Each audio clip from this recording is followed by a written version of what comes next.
नाशिक महानगरपालिका निवडणूक शांततेत पार पडावी व शहरातील कायदा व सुव्यवस्था अबाधित राहावी यासाठी उपनगर पोलीस ठाण्याच्या वतीने उपनगर पोलीस ठाण्यात रूट मार्च काढण्यात आला। हा रूट मार्च नाशिक रोड, मुक्तिधाम, जैन भवन परिसर, देवळाली गाव, MG रोड आदी भागातून काढण्यात आला। निवडणुका शांततेत पार पडाव्यात यासाठी पोलीस प्रशासन पूर्णपणे सज्ज असून कोणताही अनुचित प्रकार घडू नये यासाठी कडक पोलीस बंदोबस्त तैनात करण्यात आला आहे।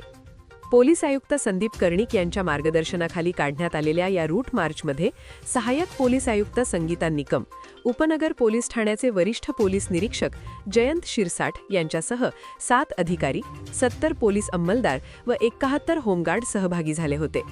नाशिक वार्ता न्यूजसाठी प्रतिनिधी अजित सय्यद, नाशिक। नाशिक महानगरपालिका निवडणूक 2026च्या अनुषंगाने नाशिक पोलीस आयुक्तालय अंतर्गत उपनगर पोलीस स्टेशन अंतर्गत आज सदरची निवडणूक प्रक्रिया ही शांततेने पार पडावी या अनुषंगाने उपलब्ध असलेल्या बंदोबस्तातील 7 अधिकारी, 70 पोलीस अंमलदार आणि 71 होमगार्ड असे 148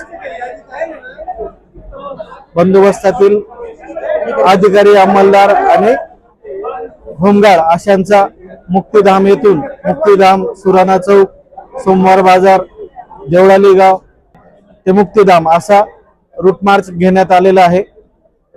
सदरच्या रूट मार्च नागरिकांना दरम्यान नागरिकांना आवाहन केलेले आहे की सदरची निवडणूक प्रक्रियेला आपण कुठल्याही दबावाखाली न येता मतदान करायचे आहे असे आवाहन करण्यात आले।